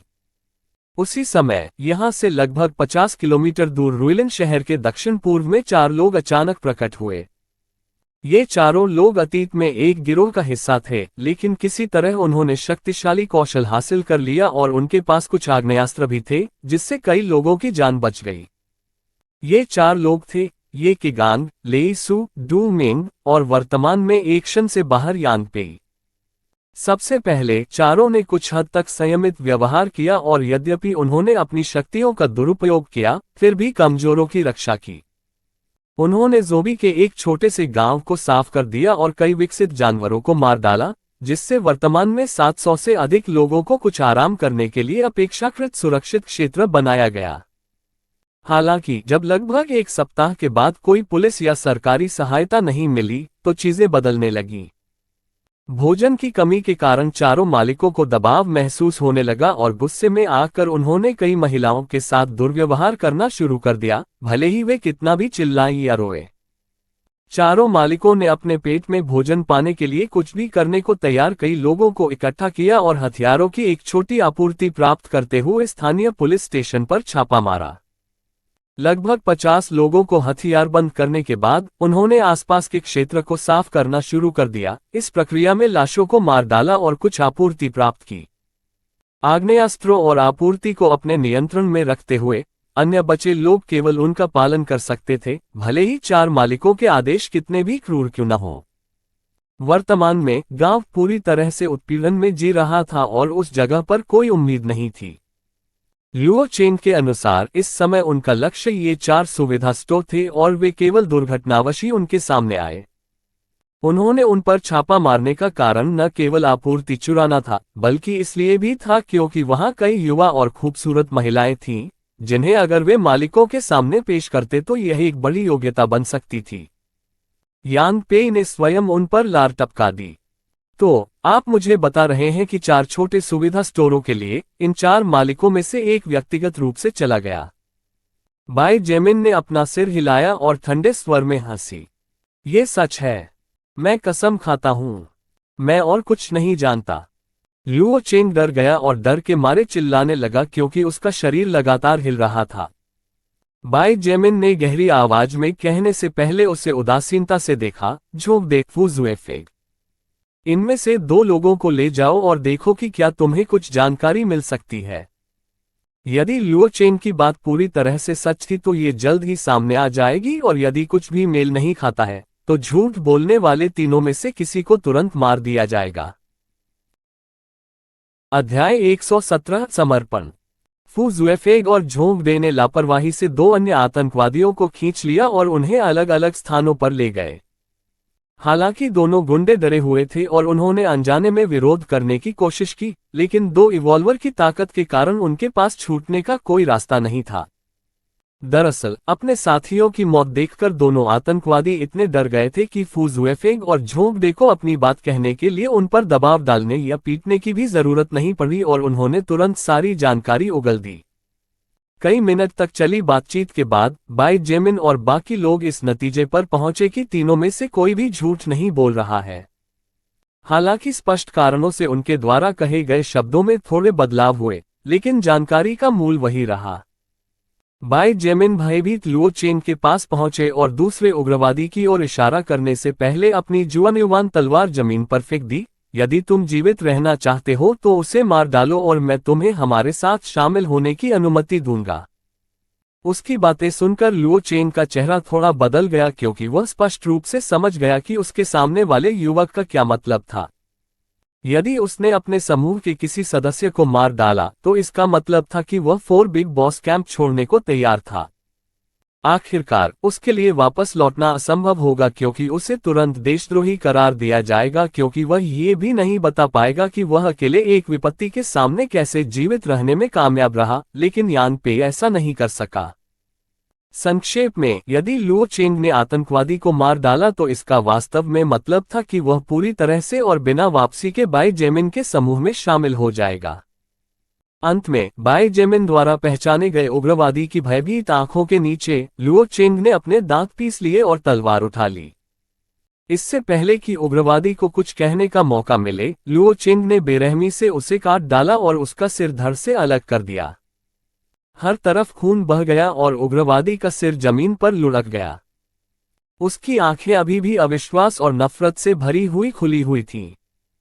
छुपे हुए बचे लोग डरकर चिल्लाने लगे और कुछ आतंकवादियों ने अपने शरीर पर नियंत्रण न रख पाने के कारण सीधे अपनी पैंट में पेशाब कर दिया। वो येजुन और चेन हे, जिनके हाथों पर अभी भी खून नहीं लगा था, जल्दी से पीले चेहरे के साथ घूमे। यहां तक कि फू जुएफे, कई जिंगी, झोंगडे और कांगलैंग, जिन्होंने पहले हत्या की थी, भी मदद नहीं कर सके, लेकिन खूनी दृश्य को देखकर थोड़ा पीला पड़ गए। केवल बाई जेमिन और शांगुआन बिंगजू के चेहरे के भावों में कोई उल्लेखनीय बदलाव नहीं आया। लुओ चेंग ने तलवार जमीन पर रख दी और झुकने से पहले घुटनों के बल बैठ गया। लुओ चेंग आपके लिए काम करने को तैयार है। मुझे बस उम्मीद है कि आप मेरी छोटी बहन की देखभाल करने में मेरी मदद करेंगे। वह केवल 9 साल की है और कर सकती है, अपनी रक्षा मत करो। बाई जेमिन ने अपना हाथ लहराया और उदासीनता से कहा, जब तक आप ईमानदार हैं और मुझे जानबूझकर परेशान नहीं करते हैं, तब तक आपके साथ स्वाभाविक रूप से अधिकारों के साथ एक अधीनस्थ के रूप में व्यवहार किया जाएगा। मैं व्यक्तिगत रूप से आपके परिवार की सुरक्षा का ख्याल रखूंगा और अगर कोई ऐसा करने की हिम्मत करता है, यहाँ तक कि अपनी छोटी बहन के बालों का एक कतरा भी नुकसान पहुंचाओ, मैं उस व्यक्ति को नरक में पछतावा दूंगा। धन्यवाद, धन्यवाद। लुओ चेंग ने बहुत झुककर दिल की गहराइयों से धन्यवाद दिया। हालांकि डर बना हुआ था और भविष्य के प्रति असुरक्षा अभी भी बनी हुई थी, उसके पास विश्वास करने और ये देखने के लिए इंतजार करने के अलावा कोई विकल्प नहीं था कि उसके सामने वाला युवक अपनी बात रखेगा या नहीं। बाकी उग्रवादियों ने भय से बाई जेमिन की ओर देखा, तभी एक अचानक धीरे से खड़ा हो गया। बॉस, मैं जियोमिन आपके लिए काम करने को तैयार हूं। बाई जेमिन ने उसकी ओर देखा और फिर लापरवाही से दूसरे उग्रवादी की ओर इशारा करते हुए कहा, अगर तुम मेरे पीछे आना चाहते हो तो उसे मार डालो। जियोमिन ने बिना किसी हिचकिचाहट के तलवार उठाए और अपने पूर्व साथी का सिर धड़ से अलग कर दिया, उसके खून से स्नान किया जैसे कि वह नरक से आया कोई राक्षस हो। अंत में बाई जेमिन को कुल 4 और अधीनस्थ प्राप्त हुए। बाकी उग्रवादियों का सिर मौके पर ही क्षत विक्षत हो गया और उनका खून उनकी लाशों के साथ मिलकर सड़क पर खून का एक छोटा सा तालाब बन गया। बाई जेमिन को इन लोगों को मारने में कोई झिझक नहीं थी। इसका कारण ये था कि वे सभी अच्छे पक्षी नहीं थे। यदि उनका समूह हार रहा होता तो संभवतः ये सभी पुरुष महिला छात्रों और शिक्षकों का शारीरिक शोषण करते हुए पुरुषों को पीटना या मारना शुरू कर देते। यही कारण था कि शांगुआन बिंगजू ने उसे रोकने की कोशिश नहीं की और इसी कारण से चेन हे ने शिकायत नहीं की, भले ही वह उसके तरीकों से सहमत नहीं था। केवल उन लोगों को मारने का अधिकार है जो मरने को तैयार हैं। यह एक ऐसा मुहावरा था जो बाई जेमिन को बहुत पसंद था और इस मामले में भी लागू किया गया था। चूंकि उग्रवादियों की उनके प्रति बुरी मंशा थी, इसलिए असफल होने पर उन्हें इसका परिणाम भुगतना पड़ा। क्योंकि उन्हें अभी भी 4 नए रंगरूटों पर भरोसा नहीं था, बाई जेमिन ने उन्हें फू जुफेन और बाकी लोगों की देखरेख में छोड़ दिया। हाथों में बंदूकें होने और काफी उच्च स्तर के विकसित होने के कारण उन्हें 4 लोगों को संभालने में कोई परेशानी नहीं होगी, भले ही वे जंगली भी जाना चाहें। जीवित बचे लोगों ने सुविधा भंडार खाली करना जारी रखा क्योंकि उग्रवादियों के आने से काम बाधित हो गया था। दूसरी ओर चेन हे ने अपने हाथों में टाइप 54 पिस्तौल को बड़े चाव से देखा क्योंकि हालांकि यह उसकी पसंदीदा पसंद नहीं थी, फिर भी उस बंदूक के साथ वह 1000 गुना अधिक आरामदायक महसूस करता था।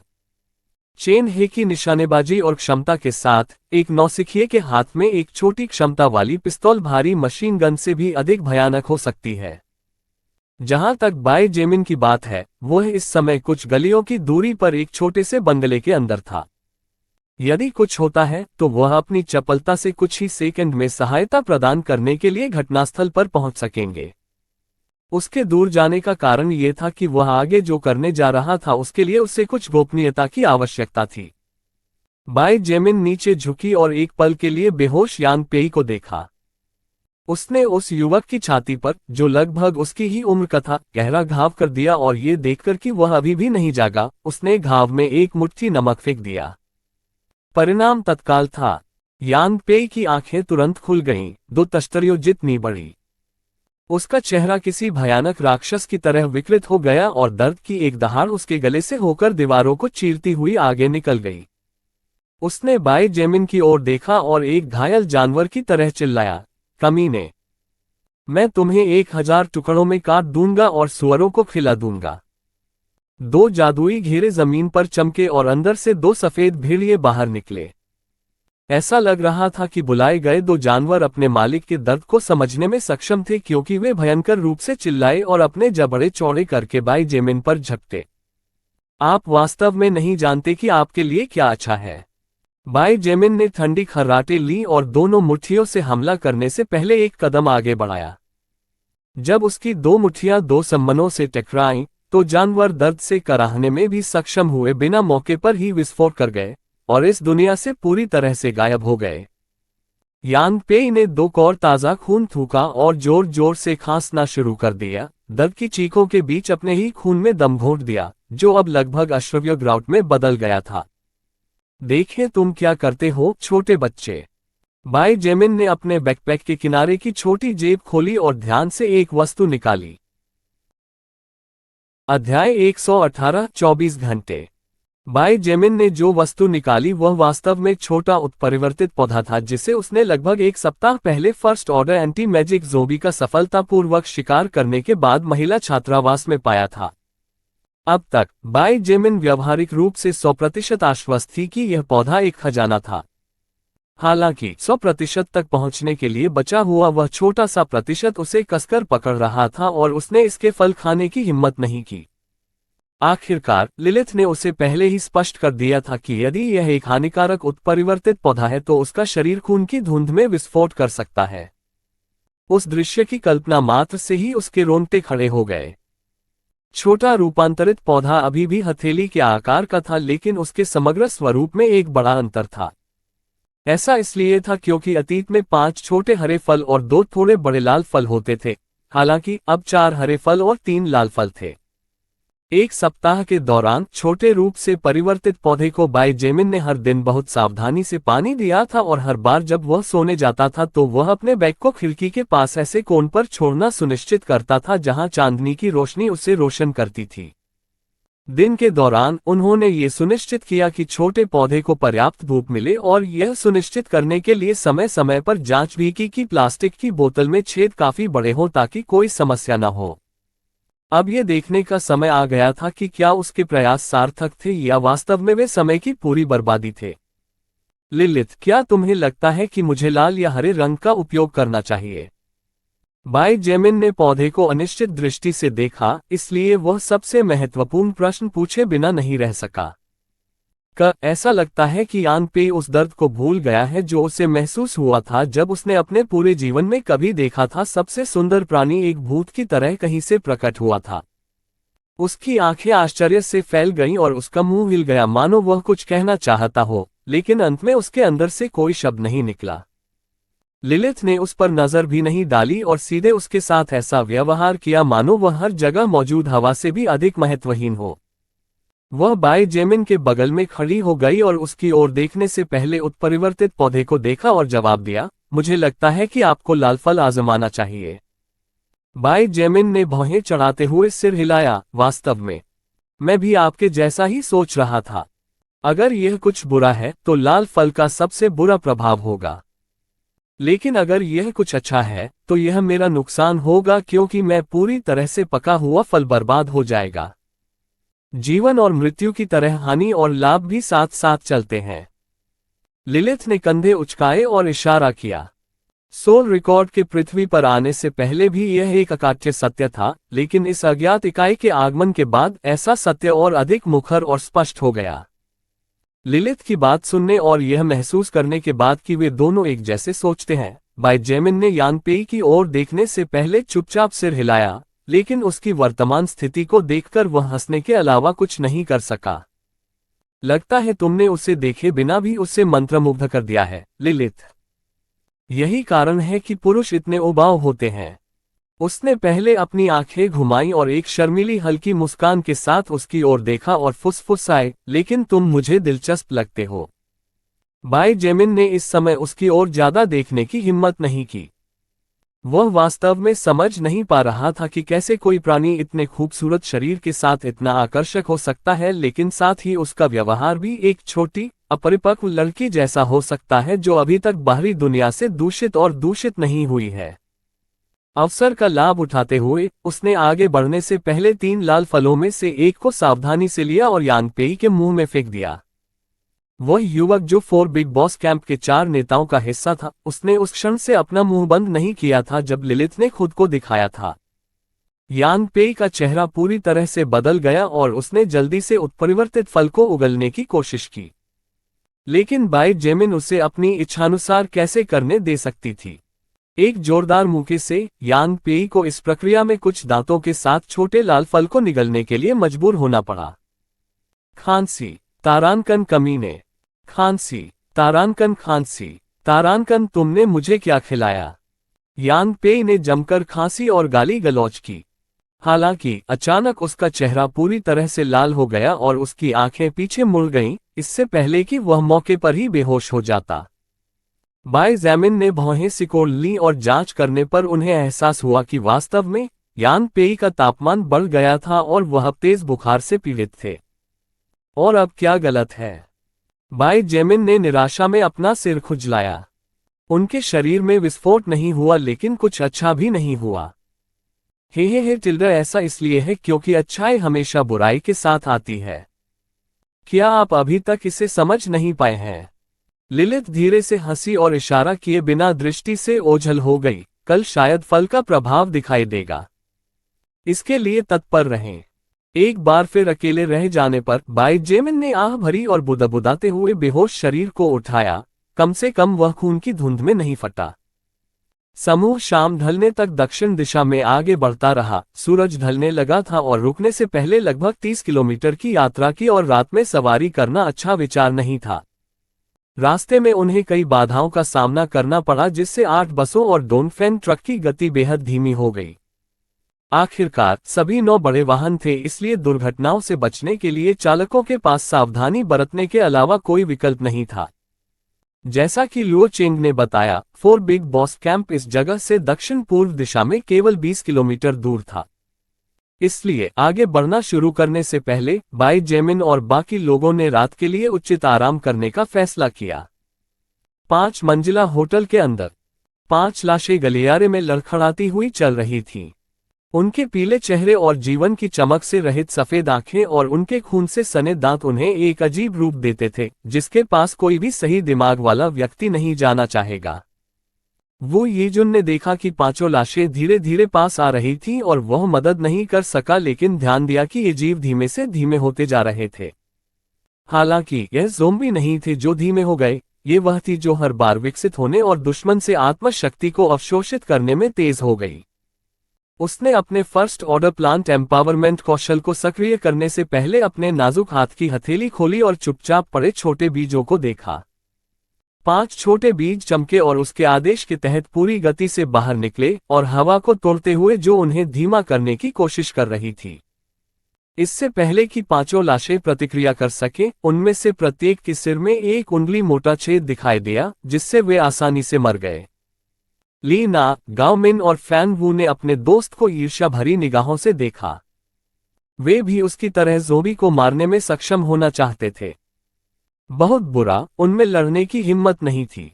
आधे घंटे के भीतर होटल की 5 मंजिलों से सभी खड़े लाशों को हटा दिया गया और बचे लोगों ने शवों को ऊपरी मंजिल पर बने कमरों में खींच लिया और फिर बाहर से दरवाजे मजबूती से बंद कर दिए।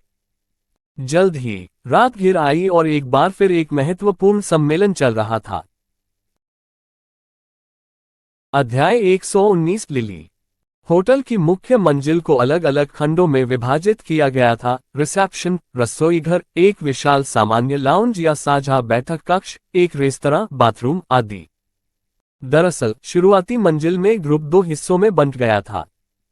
पहले समूह में लगभग 400 लोग शामिल थे और इसका गठन सभी जीवित बचे लोगों द्वारा किया गया था, चाहे वे श्रमिक हो या गैर श्रमिक। उस क्षेत्र में कई टेबलों पर बैठे, जिसे अतीत में एक रेस्तरां के रूप में नामित किया गया था, समूह वर्तमान में उत्साह के साथ अपना अपना रात्रिभोज खा रहा था। हालांकि जो लोग काम करने के इच्छुक नहीं थे और जो काम करते थे वे एक साथ थे, लेकिन अगर कोई उनके कटोरे को देखता तो मतभेद स्पष्ट थे। जबकि जोको या परजीवियों के पास सफेद चावल से भरा कटोरा होता था, जो लोग किसी भी प्रकार का तार्किक कार्य करते थे वे चावल, सब्जियों और यहाँ तक कि ताजे मांस के एक छोटे टुकड़े का आनंद लेते थे। ये समूह का मुख्य नियम था। जो लोग काम नहीं करना चाहते थे वे निश्चित रूप से भूखे नहीं मरेंगे, लेकिन उन्हें शिकायत करने का भी कोई अधिकार नहीं था और वे नाश्ते में और शाम को एक अतिरिक्त उबले हुए बन के साथ दिन में केवल 3 कटोरी सफेद चावल या दलिया खा सकते थे। भले ही कुछ नाखुश थे, वे जानते थे कि शिकायत करने से कुछ भी अच्छा नहीं होगा।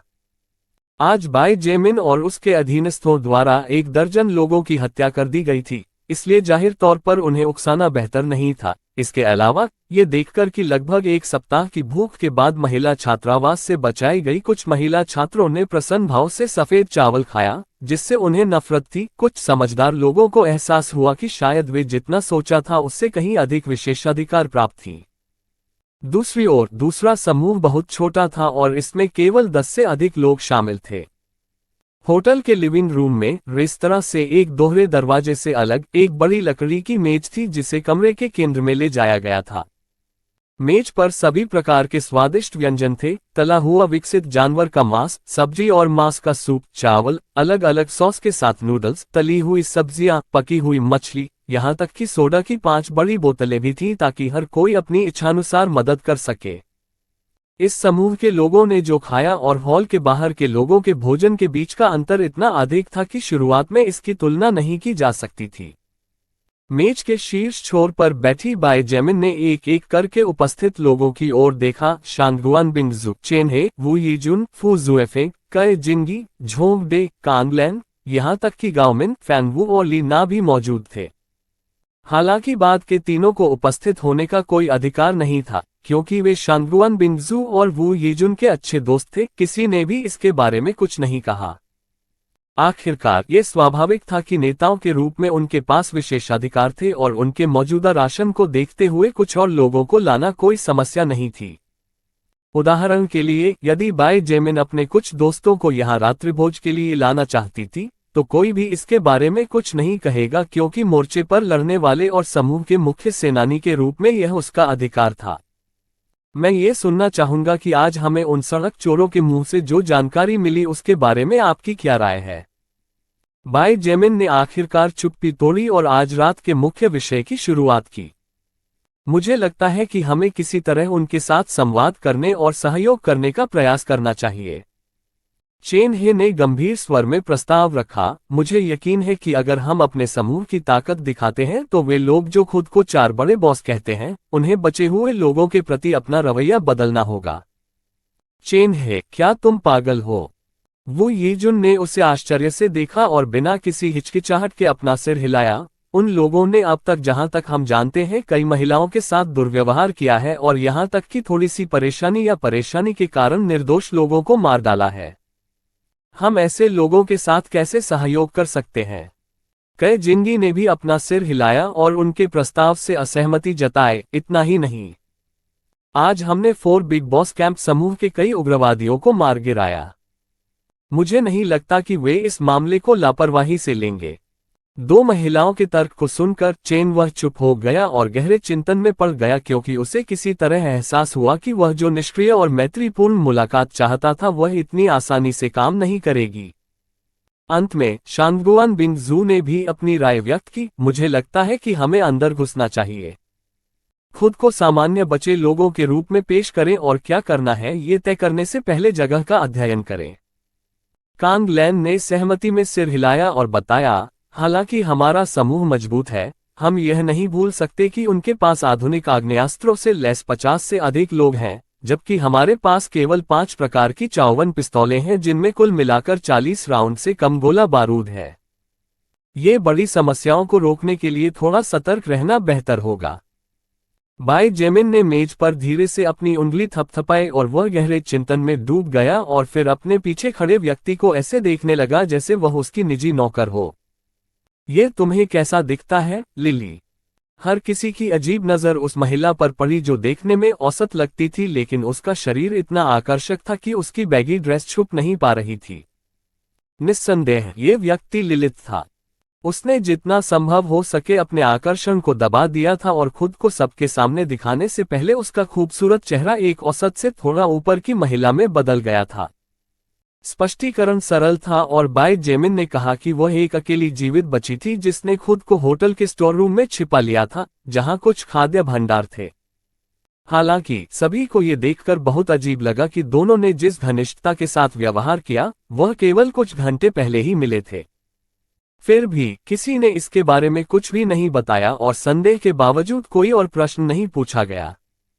हालांकि लिलिथ की शक्ल एक औसत यूरोपीय महिला की थी, लेकिन उच्च अस्तित्व के रूप में उसकी आकर्षक आभा को पूरी तरह से दबाया नहीं जा सका। इसलिए चाहे वह चेन्हे हो या कोई अन्य पुरुष उत्तरजीवी, हर कोई चुपके से उस पर नजरें चुरा रहा था। आपके प्रश्न का उत्तर देने से पहले क्या मैं जान सकता हूं कि क्या आप master four big boss camp का नियंत्रण लेने का इरादा रखते हैं या बस 3 नेताओं के साथ सहयोग करने का प्रयास करते हैं? लिलिथ, जो वर्तमान में लिली नामक एक उत्तरजीवी के रूप में अभिनय कर रही थी, ने सम्मानजनक स्वर में पूछा। स्प्राइट का एक गिलास पीते समय बाई जेमिन का गला लगभग घुट गया जब उसने सुना कि उसने किस तरह से उसका जिक्र किया था। बाकी लोग उसे अजीब नजरों से देखने से खुद को नहीं रोक सके और शांगगुआन बिंगजू ने उसे ऐसे देखा जैसे वह कोई विकृत व्यक्ति हो।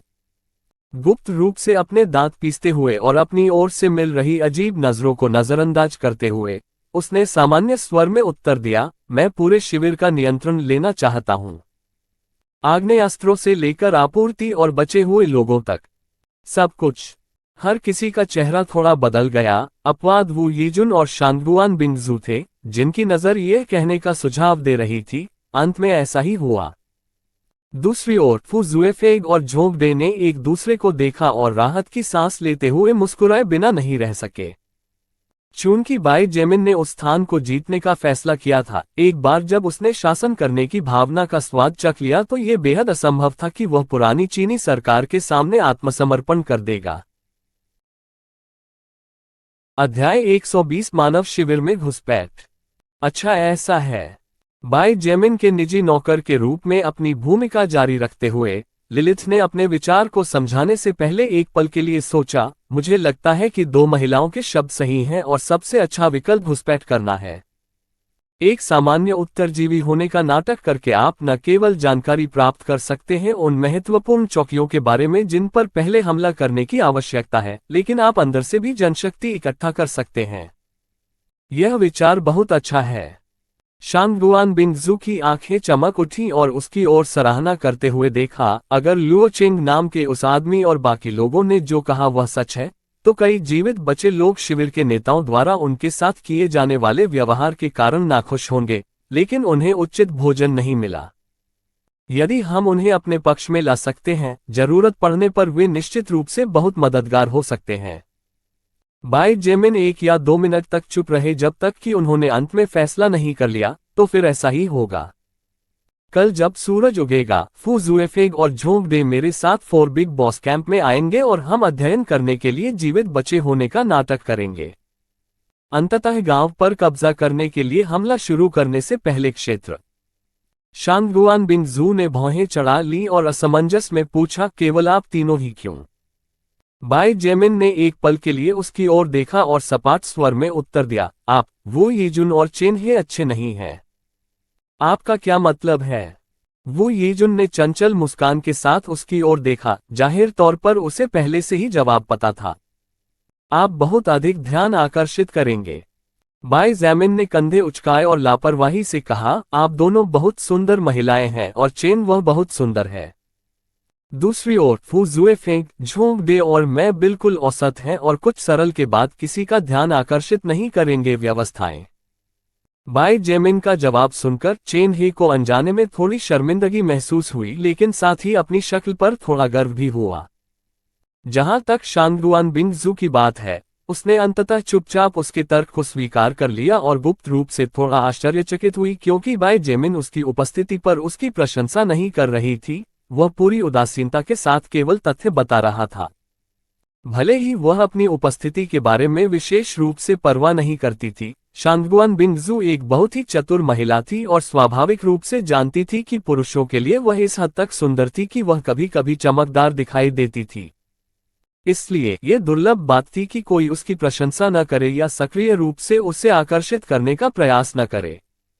एक पल के लिए उसने ये भी सोचा कि शायद वे दोस्त हो सकते हैं। आपको ऐसा लगता है? वो येजुन ने उसे घूर कर देखा और ईमानदार अभिव्यक्ति के साथ कहा, मुझे लगता है कि अगर हम शारीरिक रूप से बात कर रहे हैं तो आप काफी सुंदर हैं, खासकर हाल ही में। बाई जेमिन ने हंसते हुए अपना सिर हिलाया और इस मामले पर टिप्पणी करने से हिचकिचाई। वह किसी से भी बेहतर जानता था कि उसकी शक्ल किसी भी तरह से चमकदार नहीं थी, लेकिन बुरी भी नहीं थी। ये सिर्फ इतना था कि उसने नहीं सोचा था कि वो येजुन जैसी सुंदरता, जिसने बचपन से ही चेन हे जैसे सुंदर पुरुषों को देखा था, सोचेगी कि वह सुंदर था। लिलिथ ने उसे पीछे से देखा और चुपके से हंस दिया। बाई जेमिन ने स्वयं इसे नोटिस नहीं किया होगा और यहाँ तक कि उसके आसपास के लोगों के लिए भी इसे नोटिस करना अलग होगा क्योंकि क्रमिक परिवर्तन को देखना कठिन था। हालांकि वह देख सकती थी कि कैसे धीरे धीरे उसकी शक्ल सूरत में थोड़ा थोड़ा सुधार होता गया। जितना अधिक उसने स्तर बढ़ाया उतना ही इसमें सुधार हुआ। वो येजुन ने जो कारण कहा वह विशेष रूप से हाल ही में बाई जेमिन के फर्स्ट ऑर्डर में कूदने के कारण था, जो किसी भी अस्तित्व के लिए एक महान मील का पत्थर था। रात के खाने के दौरान उन्होंने कुछ और विवरणों पर चर्चा की और जब सभी ने भरपेट खाना खा लिया तो वे आराम से सो गए। आधे महीने में पहली बार सभी के पास सोने के लिए बिस्तर थे, इसलिए व्यावहारिक रूप से हर जीवित व्यक्ति मुस्कुराहट के साथ सो गया। जो चीज पहले सामान्य हुआ करती थी वह अब उन्हें बहुत खुशी दे सकती है। यह एक और प्रमाण था कि मनुष्य वास्तव में नहीं जानते थे कि छोटी छोटी बातों का आनंद कैसे उठाया जाए। सवारी के ऐसे घटनापूर्ण दिन के बाद, रात की ताजगी भरी नींद के बाद, जिसमें आतंकवादियों के एक समूह ने उन्हें बंदूकों से भी धमकाया था, होटल के अंदर बचे सभी लोग जाग गए और भोजन के प्रभारी लोगों ने नाश्ता तैयार करना शुरू कर दिया। चूंकि वह स्थान उस गांव से लगभग 20 किलोमीटर दूर था जहां फोर बिग बॉस कैंप स्थित था, इसलिए बाहर जाने की सभी गतिविधियों को बंद कर दिया गया था ताकि किसी का ध्यान न जाए। बाई जेमिन के लिए वह इस समय एक पिकअप ट्रक की पिछली सीट पर बैठा था जिसे कल उग्रवादियों से छीन लिया गया था। गाड़ी चलाते हुए झोंक दे की अभिव्यक्ति अधिकांश समय उदासीन रही और फू जुएफेंग, जो यात्री सीट पर बैठा था, घबराया हुआ लग रहा था क्योंकि वह सावधानी से खिड़की से बाहर देखते हुए लगातार अपने हाथों को एक साथ रगड़ रहा था। तीनों ने धूल भरे चेहरे और बिखरे बाल के साथ फटे कपड़े पहने थे। बदबू इतनी असहनीय थी कि वे किसी ऐसे व्यक्ति की तरह लग रहे थे जिसने कम से कम एक सप्ताह से स्नान न किया हो, और अगर ऐसा नहीं होता कि वे तीनों पहले से ही हर बार हत्या करते समय खून और अंगों की दुर्गंध के आदी हो चुके थे, ज़ोंबी, वे इसे इतने लंबे समय तक सहन नहीं कर सकते थे। कोई उन्हें कितना ही देखे, वे अवश्य ही पथिक ही प्रतीत होते थे, जीवित बचे लोग जो केवल भाग्य और संयोग के कारण मरने से बचने में कामयाब रहे। लगभग 30 मिनट के बाद बाई जेमिन ने आगे देखा और आदेश दिया, झोंक दे, पिकअप ट्रक को यहां रोको। बिना किसी हिचकिचाहट के झोंक दे ने पिकअप ट्रक को एक छोटी सी इमारत के बगल में सड़क के किनारे रोक दिया। बाई जेमिन बाहर निकली, उनके पीछे अन्य दो भी निकले और वे इमारत में दाखिल हुए। उसने एक बड़ा प्लास्टिक बैग लेने से पहले अपने मोटे बैकपैक की अधिकांश सामग्री को छुपाया और फिर से बाहर निकलने और दक्षिण की ओर यात्रा जारी रखने से पहले 300 ग्राम चावल और दूध के एक कार्टन के साथ एक छोटे बैग में डाल दिया। 10 मिनट बाद बाई जेमिन ने अपनी आंखें सिकोड़ ली और देखा कि 100 मीटर आगे एक छोटे से गांव के चारों ओर कई लकड़ी की बाड़ें थीं और साथ ही लकड़ी से निर्मित लगभग 5 मीटर ऊंचा एक वॉच टावर भी दिखाई दे रहा था। दो उग्रवादी जो बिना किसी चिंता के एक दूसरे से मजाक कर रहे थे, ऐसा लग रहा था जैसे वे गेट के रखवाले हों। इंजन की आवाज सुनकर दोनों तुरंत सतर्क हो गए और अपनी बंदूकें उठा लीं। गाड़ी रोको और धीरे से उतरो, नहीं तो गोली मार देंगे, एक उग्रवादी जोर से चिल्लाया। झोंक डे ने बाई जेमिन की ओर देखा और उसे थोड़ा सिर हिलाते हुए देखकर वाहन को धीरे धीरे रोका जब तक कि वह गांव के प्रवेश द्वार से लगभग 10 मीटर दूर पूरी तरह से रुक नहीं गया। फू जुएफेंग, तुम मुझसे बात करो। बाई जेमिन ने आदेश दिया और उत्तर की प्रतीक्षा किए बिना बाहर निकल गई। जैसे ही वह वाहन से उतरा, उसने अपनी आंखें थोड़ी सिकोड़ ली और महसूस किया कि आतंकवादियों के हाथों में बंदूक वास्तव में 2 प्रकार की 79 सबमशीन बंदूकें थीं। हालांकि यह एक पुराना हथियार था जिसका बड़े पैमाने पर उत्पादन वर्ष 1983 में शुरू हुआ था। यह एक अपेक्षाकृत शक्तिशाली बंदूक थी क्योंकि यह प्रति मिनट 1000 राउंड तक फायर करने में सक्षम थी। बेशक यह तभी संभव होगा जब ऐसा होगा इसकी 20 राउंड मैगजीन क्षमता के लिए नहीं। फिर भी सबसे आगे 2 टाइप 79 सबमशीन गन के साथ, अगर वे सावधान नहीं होते तो झोंक डे और फू जुएफेंग भी मर सकते थे।